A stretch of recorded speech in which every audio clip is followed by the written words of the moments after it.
We are so going to put that in the beginning of the show. Tō katoa iho mā, no mai, haere mai ki te papa tākaro, StayMe Always. Bringing it to you organic, live and dynamic. Now bring me your cups. Cheers. And let's dip into the healing well. Actually, Mr. Collier, I should say, TZ created a perfect transition. Here in New Zealand, it is Tuki or Te Reo Māori. So it's Māori Language Week here, and I've been doing a lot of posts around momentum brushes and some descriptions and posts in Te Reo Māori. So a perfect opportunity to bring out the heritage in myself as well as in TZ Created. So, and look, what we're going to do today, everybody, we're going to talk about a continuation from our last show, relationships, and we're going to be talking about insecurities, jealousy, and archetypes. So I'm really excited about this particular show. But before we get started, as usual, I want to introduce and say a big, fat welcome to Unme, who is over in the Gold Coast. How are you, Unme? What have you been up to? Kisses to everyone. It's been really busy for myself, as in professionally, because I'm setting up my online school and I'm working on my courses. Yay! And it's just like a lot of work, but I know that it will pay off because it's so nice to give back to the community and help people to become more mindful and opening eyes. You know, it's so important. So yeah, the weather is absolutely gorgeous. It's getting a bit overcast now, but it's been really constant 25 degrees. So I'm sending you guys some sun and warmth as well in New Zealand. Yes, please. It has been raining. It has been miserable. And actually, it's been cold. So please put it in an envelope and send it through the post and also through by email. Any way possible would be grateful. Thank you. And Mr. TZ Created, how are you? And again, I just want to congratulate you. I think every single time we have a show, a massive accolade and gratitude to you, because something happens in your life and it's very full and it's very wonderful. So do you want to tell us about that particular star that you gained?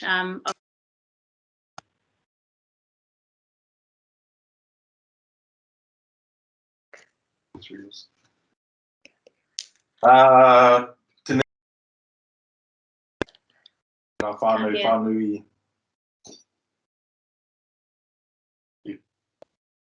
Let's try this. Okay. Me te mihi atu kia koutou, katoa, ki ngā hoa, kei raro I te papa o Aotearoa.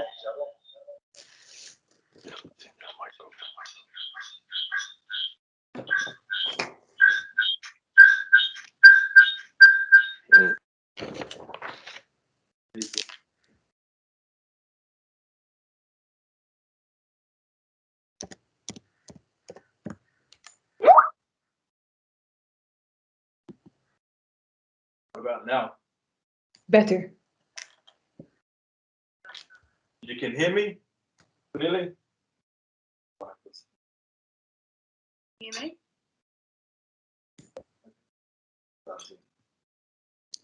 Tēnā rawatu kia koutou, katoa. Ka mihi mai rā e ki atu kia koutou katoa. Ngā tāngata o Aotearoa nei. Ki ngā whānui, kei tāwahi, mā runga I te papa, I te hōtaka tēnei, te hōtaka The Healing Well, nā StayMe Always, pāreka tonu, te hōtaka tēnei, nā te mea, ka whakapai te hinengaro, kāre a roto, the feelings, me ngā āhuatanga o ngā rangatira o āpopo. So I'm just saying greetings to everybody. Our two hosts here, amazing hosts. Like I said before, in every other show, I think I'm actually just the trailer. It's just been hitched onto the back of the lorry. And then big mihi out to all the whānau here in Aotearoa. The nation where our reo rangatira stems from. And for those of you who don't know what reo rangatira means, it's the language or the vernacular of our ancestors who were chiefs. Yeah, genius was at that. So yeah, it's fitting because it's Te Wiki o Te Reo to acknowledge our tupuna. So Apanui Waipau, Apanui Ringamutu, kei te taha o tōku mama me tōku pāpā hoki. No reira, kei te taha o tōna pāpā, Jamie, kei wanganui I tō tātou tāngata no Apanui. Oia no, Mauriura. Yeah, so just a big mihi and te reo rangatira, our te reo rangatira, te reo Māori for Te Wiki o Te Reo. And then I'll let you guys, girls, brother, take the show away. Well, just before, and he totally missed out the point of what I was trying to say, was that he actually had one of his tracks, Dreams, chart on iTunes over in the States. And how many stars is that, Teasy? So we created history throughout the whole world of music. Not even the great Dr. Dre has released a 5-track EP, and at all 5 tracks have stars next to them.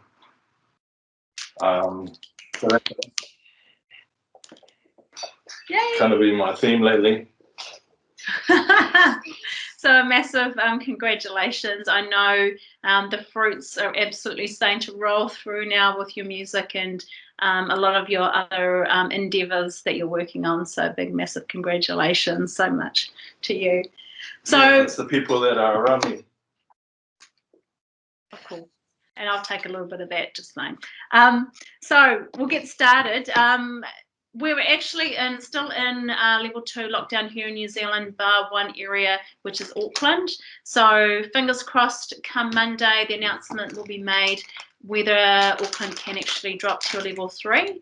I know it's been quite stressful for a lot of people in and around Auckland, especially. And even outside of Auckland, it's feeling the pressures where a lot of the head offices and the main offices are actually situated in Auckland. Therefore, it's making running a business, a company, an operation quite difficult, even for myself. Unfortunately, the deliveries that we would usually send to replenish the stores, unfortunately, have been slightly put on hold. You know, we're limited resources, we have limited hands and people. Because being in level 4, you can only operate if you have a specific certificate to state that you can operate at a level 4, and those are the essential items. So yeah, it has made it quite stressful over here, but also in saying that, you know, it doesn't mean that life will stop and life continues, and especially for those in Auckland as well as for the rest of the country, when we're talking about relationships, you know, it's looking at the effect that it has on your relationships. And ultimately, at the end of the day, which we've spoken about in our previous shows, that stress management, you know, communication are key. I know last week we spoke about relationship R&R, and we were focusing on stability. We were talking about security And we're also talking about vulnerability and intimacy from the previous shows. And what I really want to look at doing is talking about archetypes. Now, this is something that I'm not very familiar with, but I know the wonderful Unme knows all about this. So I'm actually going to hand over the reins. So what is archetypes, and why do we have them? What are they used for? Excellent question, Jamie. Thank you very much for allowing me to elaborate on that. Many people believe that they are called John or Scott or Sophie or Emma, right? And that's what they are, their name.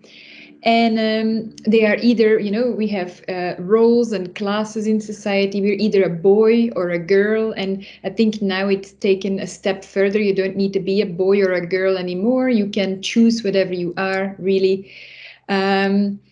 Is there no judgment about that? That is the thing. There is always judgment, right? So if you are not fitting one box, then there is going to be judgment, sadly, because we live in a world of divide and conquer.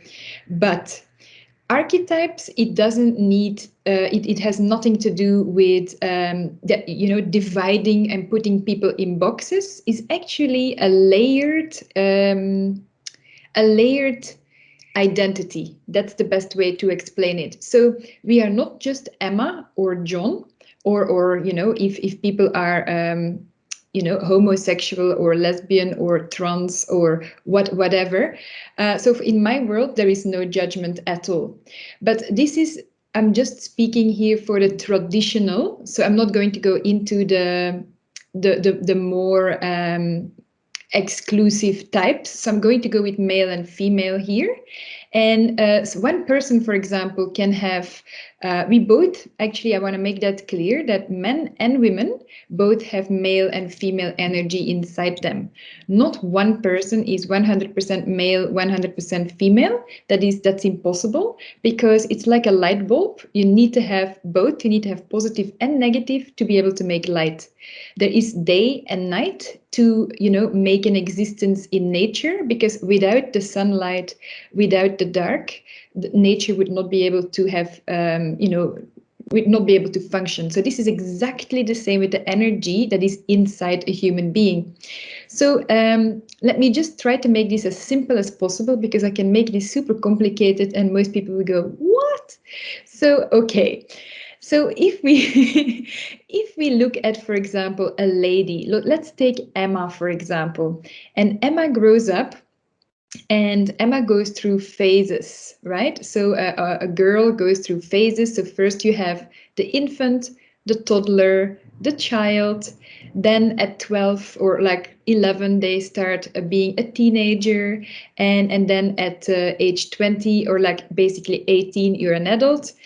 And then it takes a bit longer for the brain to develop. So about 25, actually the female brain is fully developed by the age of 21, and sometimes a bit younger. The male brain can take up to 27 to be completely developed. So this is quite important to know, that you go through. So if you are an adult, you still have all these phases that you went through inside of you. And in archetypes, we break that down. Of course, you don't have the infant anymore, because that is now in your subconscious mind.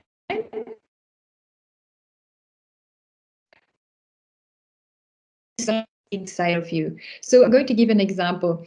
So there is a girl and her best friend, and they're getting along really well together. But now there is the cousin of the girl that comes to stay. So now there is 3 people. So the attention will be divided.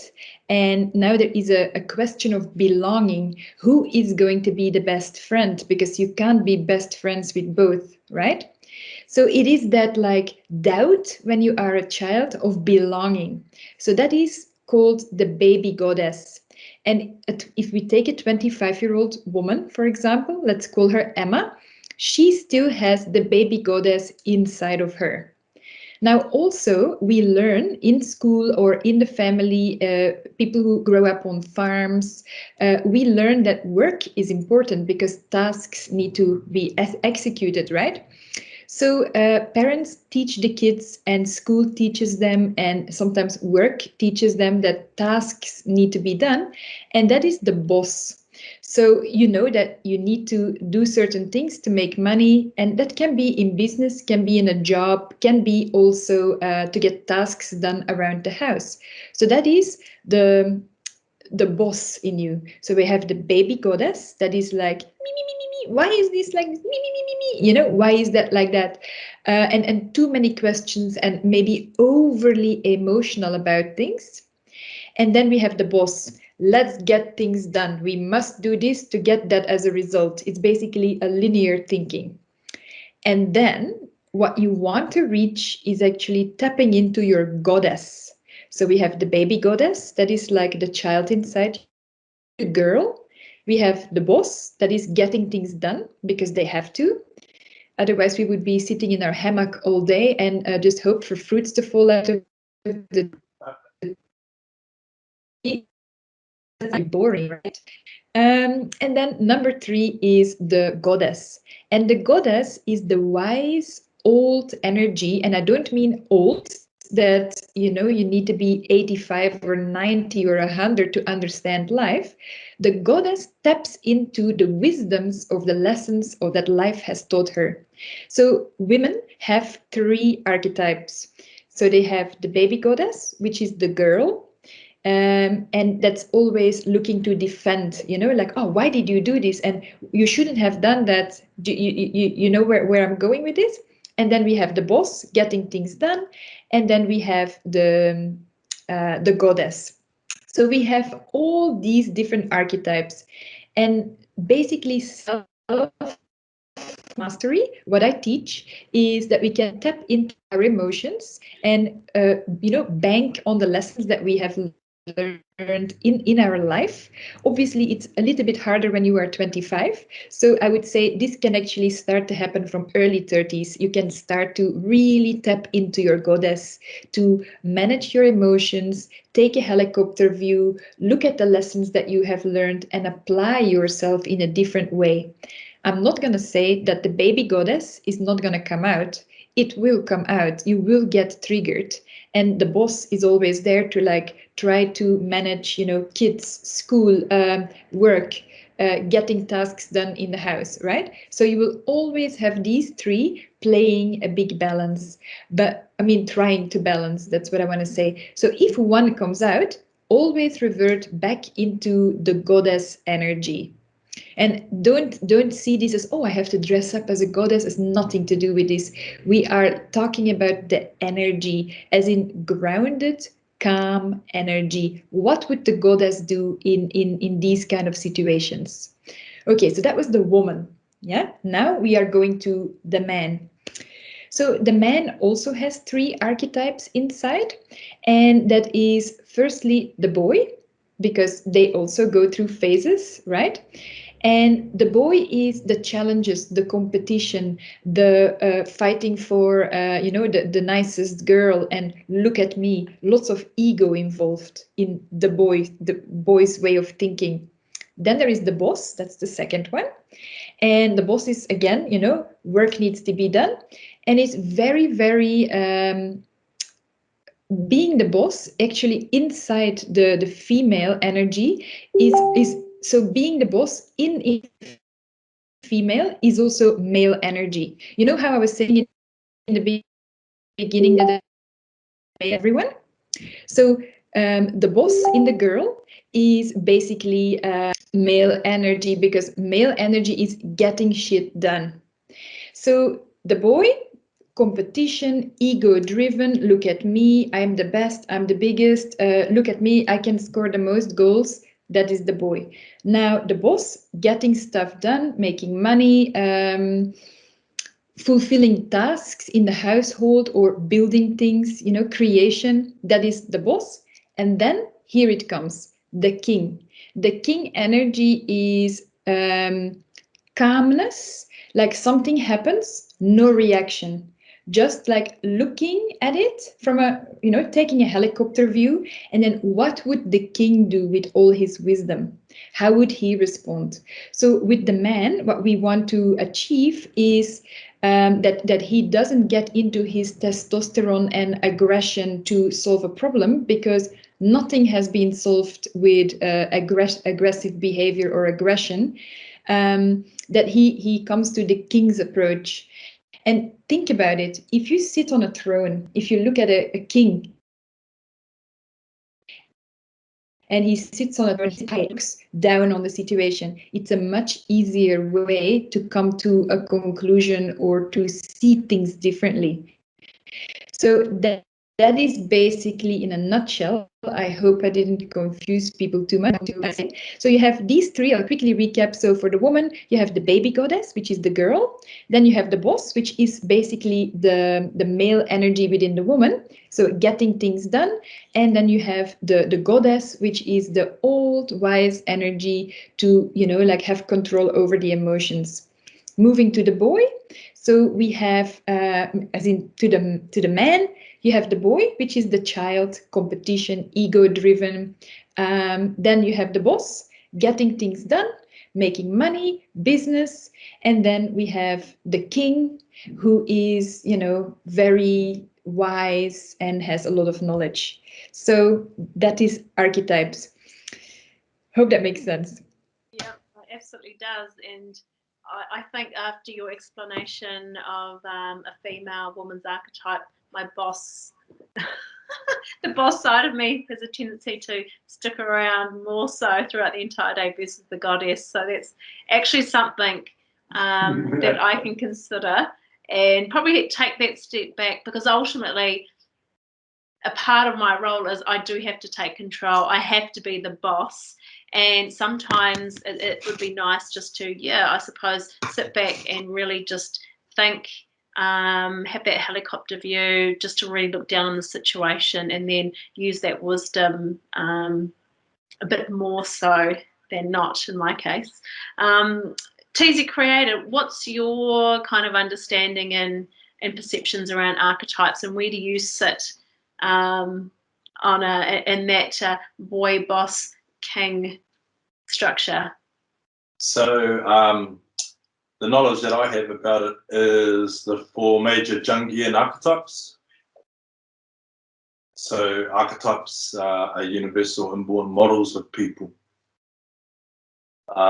Their behaviors or their personalities, they play a role in influencing human behavior. So they're introduced by a Swiss psychiatrist called Carl Jung, who suggested that these archetypes were archaic forms of innate human knowledge passed down from their ancestors. So what that's actually inferring is the passing down of experiential knowledge from our ancestors through our DNA. I don't know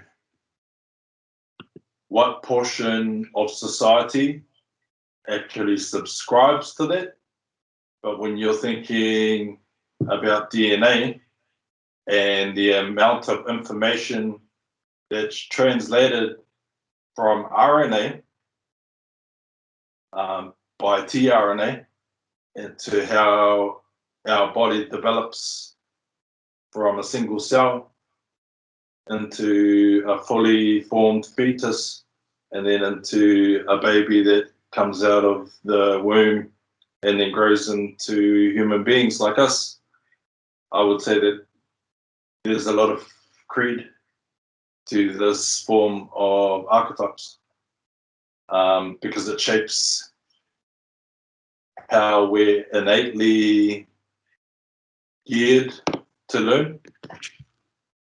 And so therefore, based on the type of teachers that you actually have, does their style of teaching actually align and synchronize seamlessly with your way of thinking? Because if you have somebody trying to teach you a style, or in a style rather, that's contrary or conflicting to how you perceive information, then you're not going to get it. And the problem with that is people get labeled as dummies when it actually has nothing to do with the incapability of their mind. It's actually the incapability of the teacher. Yeah. So Carl Jung's archetypes are broken down into 4 components, and they are the anima / animus. So if you know Latin, animus is Latin for animal, or an animus type of esprit, spirit. Then there's the shadow. This is a person who likes to hide away. I resonate with that.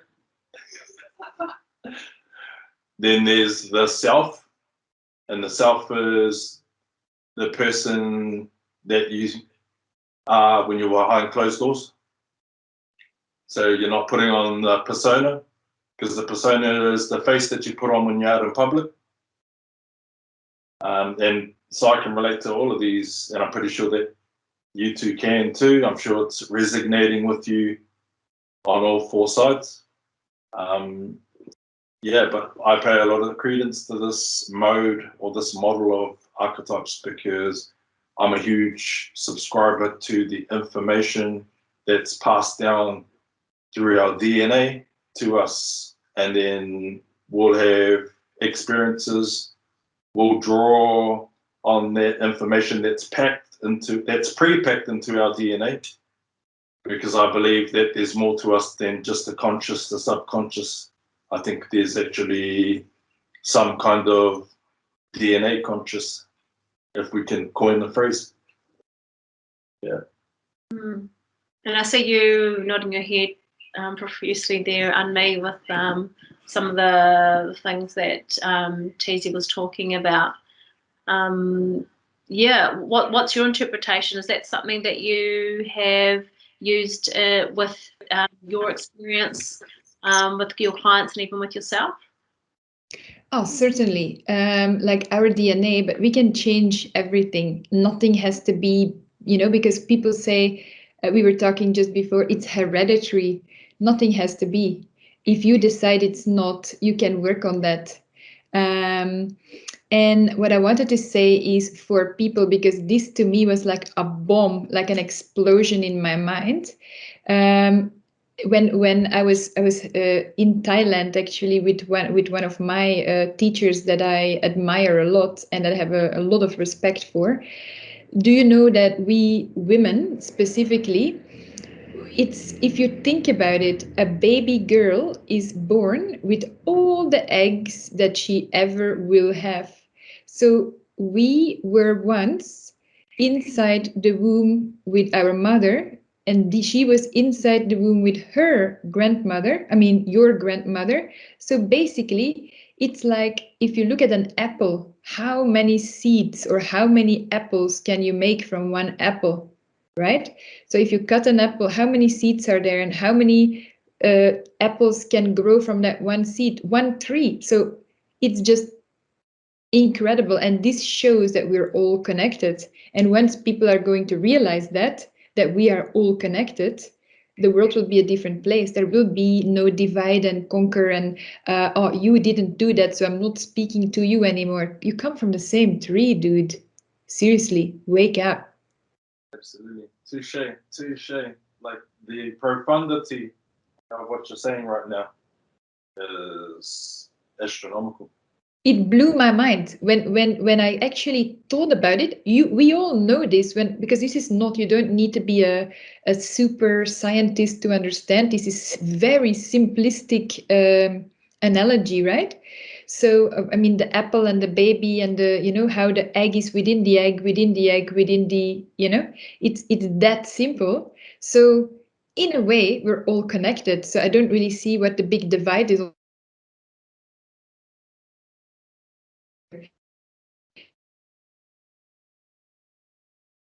Raise to higher consciousness. And like sitting here actually talking about it with you both, it's something that really, as I've grown up and lived my life, to be honest, I never even thought of it that way. but it's not when you actually sit and have a conversation. But again, and I suppose I went through a process of an IUI with, my first pregnancy. And so, that's when my journey started. And you now talking about it, I actually go back to that time. And because ultimately, you're right, we're all born with females with all of our eggs, but as time goes by, the eggs start to die and they obviously diminish. And, going through that whole process, I started to realize that it's a bigger picture. But sometimes you actually need somebody to actually tell you that. Otherwise, you're none the wiser. Not many people have thought about it. And because I remember this lecture, there was like 7 o'clock in the morning and I didn't eat anything till like 8 or 9. And my friend's like, Annemie, are you not hungry? No, I'm thinking, because I'm so mind blown by this concept, such a simple concept. Yeah. And everything what you believe, like that people when say, like when people believe things are hereditary, yes, of course, it means you have a higher chance of getting something, but it doesn't need to be, because your mind is super powerful. You can change all that. Yeah, absolutely. And again, this is another good reason why we want, which I thought, and me, you mentioned talking about archetypes, because it's always going to open up, doors and channels of information, and then we veer off. A great way to really help people to understand. And again, it goes back to those senses that we're always talking about, and using your senses to your advantage, because they're there for a reason. But again, it's understanding how to tap into them, and then just using them to lead you through your journey and your experiences to help you, get through your day-to-day in life. As it is. If I could just elaborate a little bit more. So when we have deja vus or deja vu, that's exactly what I'm talking about, because your ancestors have been in the same situations or similar situations. And in previous shows, we spoke about the womb being a portal for your spiritual self, your real self, to come through from the spiritual realm, interface into the physical world through the womb. And then when you're born, your mind or your cranium becoming the connection to the spiritual realm. Which is why when we have dreams, it's actually a crossroads between the spiritual realm and the physical realm. And so when we experience deja vu, we're actually experiencing a combination of the spiritual realm touching on our life, the experiential elements of our ancestors coming to the fore via transmutation from DNA, information passed down to us at that particular moment, and then our own experience. So we're actually getting 3 trees that are lining up simultaneously. And have you had a deja vu? Do you want to give us, or care to share an experience that you may have had? Oh, for sure. When I was 15, I was run over in a car accident. Actually, I was on a scooter and I was in a coma for about a month, just less than a month, I think. And I had just vivid dreams, vivid, like occurrences. And it was like I was in a movie. And believe me, I haven't watched much TV. I mean, specifically not at 15, because I was not allowed to watch TV. My mom didn't think that was good for me. And because people say, you have all these dreams because you watch a lot of TV. No, that's definitely not the case. Something was going on in my brain, right? And I've seen things during this time in coma that are actually playing out over the last, probably from the bombing in Paris. That is when, like I've seen things like that happen. There was also a reason that, a really strong push from the moment that happened for me to get out of Europe. And I don't know, I've just followed my intuition to just come here. And you just need to allow your deja vus or your dreams. Or I've been in many places, like for example, when I was in Italy, I knew that I had been there before. I've been to Italy a million times because my times in aviation, I used to go there basically weekly, sometimes twice weekly. And I knew, like when I was in Positano, I was like, I have lived here for sure, because I don't know, I felt a connection with the land. That was just crazy. Yeah.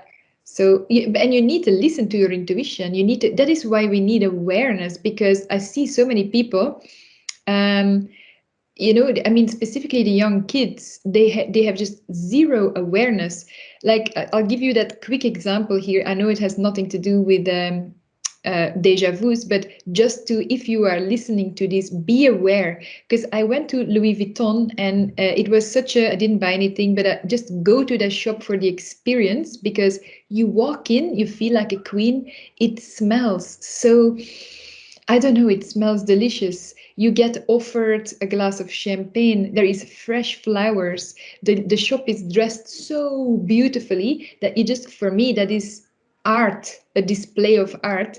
And I see these people with two children. The children are on their iPad, like glued, like, I don't know, watching this thing. And I thought, wow, this is an experience for a child. I remember if I was that age, I would be just mind blown by all the beauty and the colors. And I felt I was such a, it's like this iPad was like the thief of awareness that child would, miss out of. So, and we cannot, if we don't have awareness, how can we pick up on things like smells or places or experiences? Because that was an experience of what do you call it, luxury.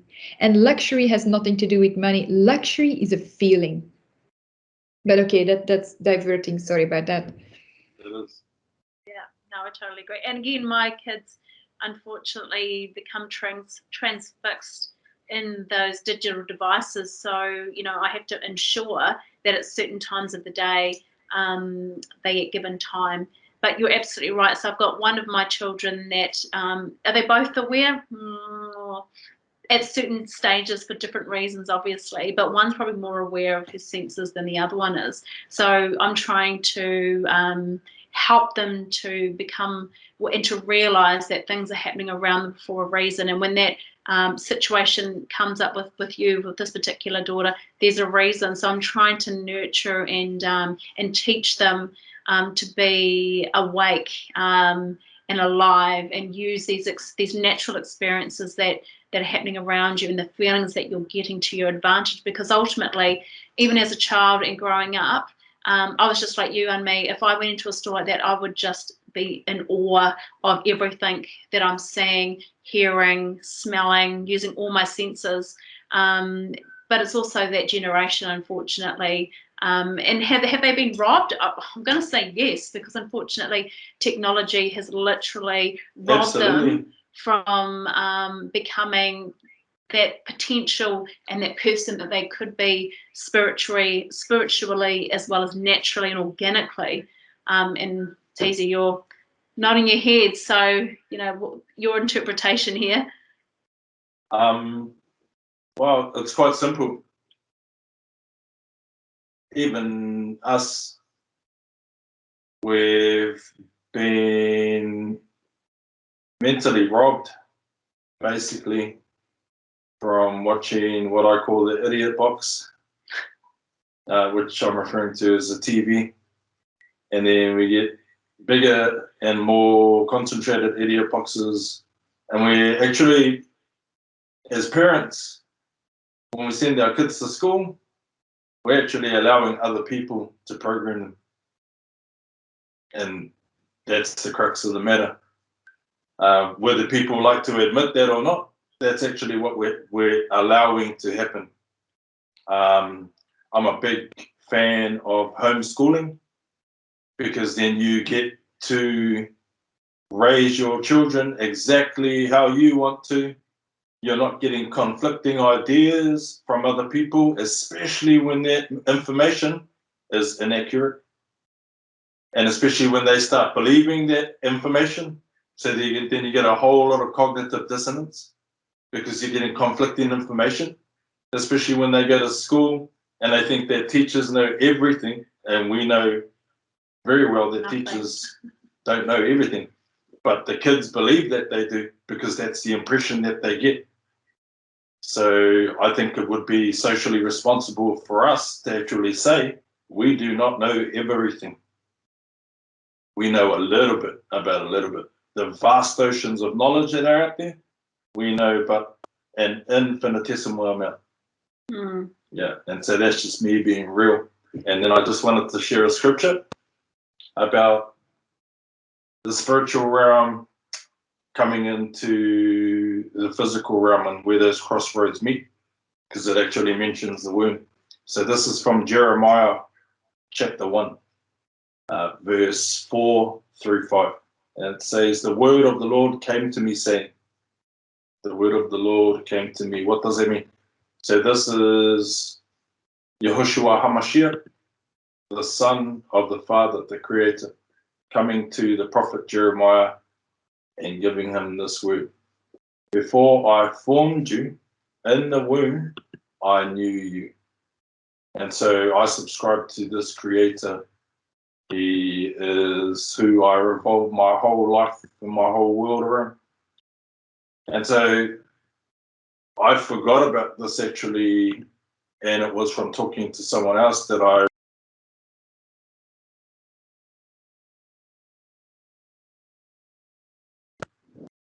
it's a portal that allows the spiritual world to place us into the physical world. And so when we're talking about eggs and how a woman has her eggs, for me, that's deliberate design.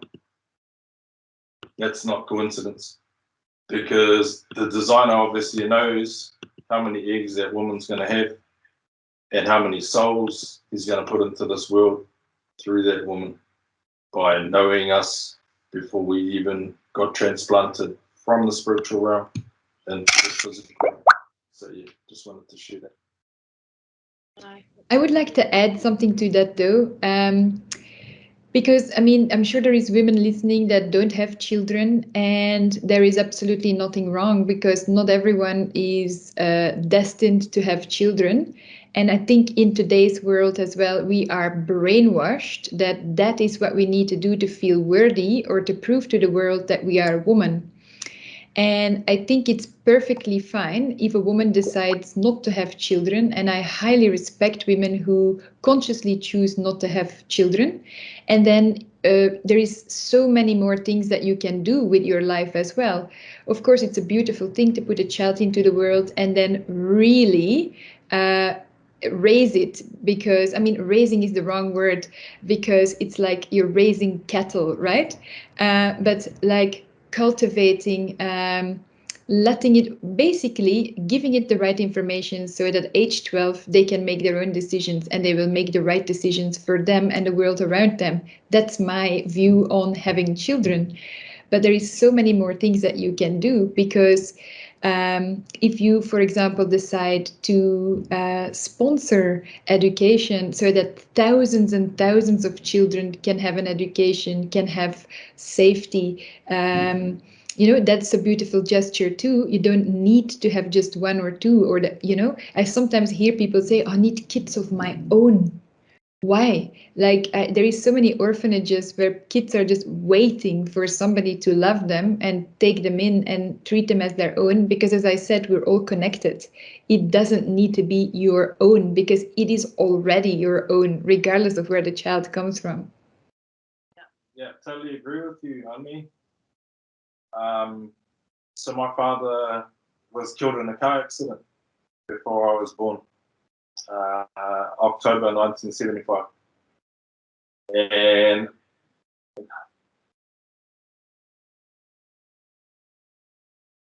so that obviously had a resonating reverberation into my life, and still does today, as you can see, because I'm choking up about it. Going back to people's values and their value system, just because, and I'm just going to tautoko you, Just because you can't have kids doesn't mean that you're not valuable. Because Yahuwah placed you down here for a divine purpose. And everybody has been placed down here for a divine purpose. Us three speaking about this stuff on this platform doesn't make us any more important or any less important than anybody else on the face of this planet. Yeah, so I just wanted to say that. Yeah, we were actually talking about this earlier, and values, and then also raising the first 7 years of your children will have a profound effect in terms of how they will end up leading their life, the choices they make, the decisions, how they view and perceive things. And I go back to a couple of situations, and I know we're going off topic here, but this is such a massive conversation that needs to be had. I know a lot of mums out there, especially single mums, if they had the opportunity, they would absolutely want to homeschool. They would want their children with them, not every day. Just sort of put that in there.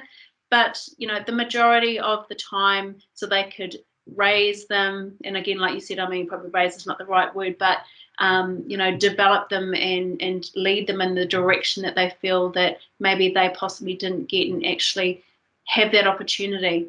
When you're a single mum, you can't do that. It's so hard. And you sit there and you say to yourself, how am I supposed to raise these children on my own? I have to push them into school. I have to go to work. I have to pay the bills. And you're constantly in battle with yourself over and over and over and over, knowing that your children are actually going to be raised and programmed by somebody else, by multiple people, and it's actually out of your control. I know everything can be within your control if you want it, and you make it and you design it that way. But when you're in that mindset, it is so hard. I'm definitely one of those. I beat myself up all the time, knowing that my kids are not the way that I potentially wanted them, because they have to be between my household and another household, and there's myself and my partner, and then there's also their father and her partner, and then you've got the family, and then the environment, and I'm sitting there kind of battling with myself all the time, trying to figure out how can I actually do right by these kids, knowing they're being brought up not the way that I had intended. So it's constantly going around in my head. I know a lot of people do that all the time. And I've got a lot of work females that I talk to, and they're in the same battle with themselves as well. Yeah, I just speak to that, StayMe Always, because there's a common, to me, what I believe is a misperception here in Aotearoa, and possibly in some other countries and cultures around the world, because I often hear the saying, it takes a village to raise a child. But I actually think that's completely contrary to what children actually need. Because when you think about the ramifications of that particular idiom or kiwaha, what you're actually saying is you're allowing a whole lot of different adults, all at different levels of psychology, all at different levels of skill factor, and all have different giftings.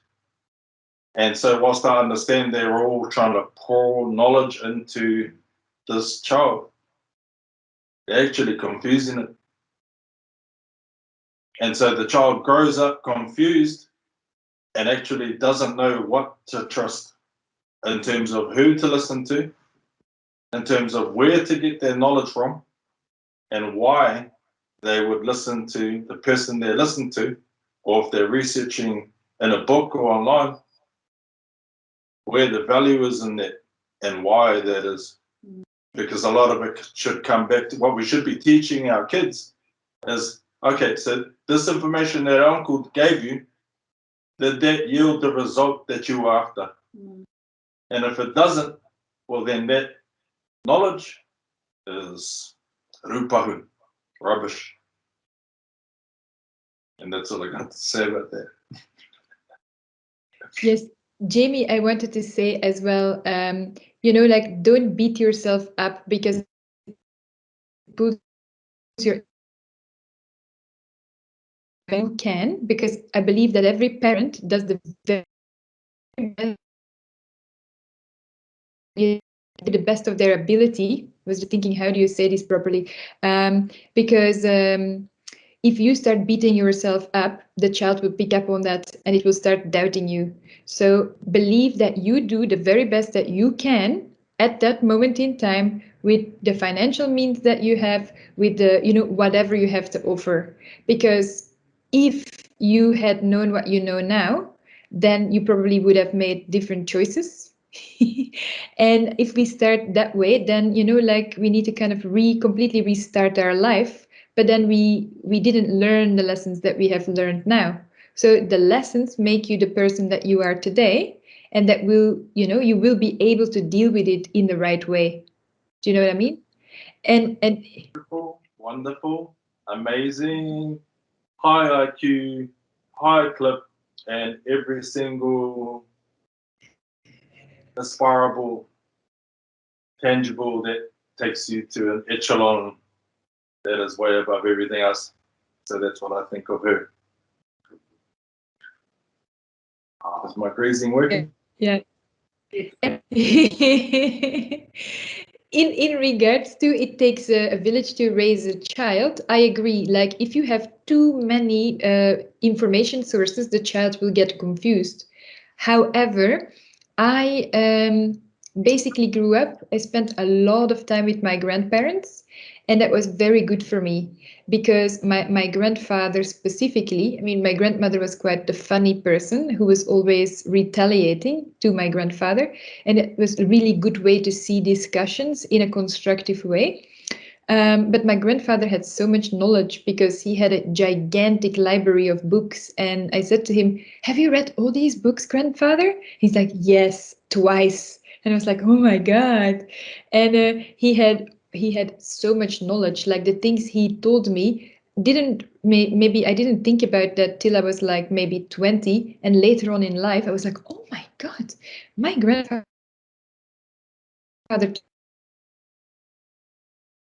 was four."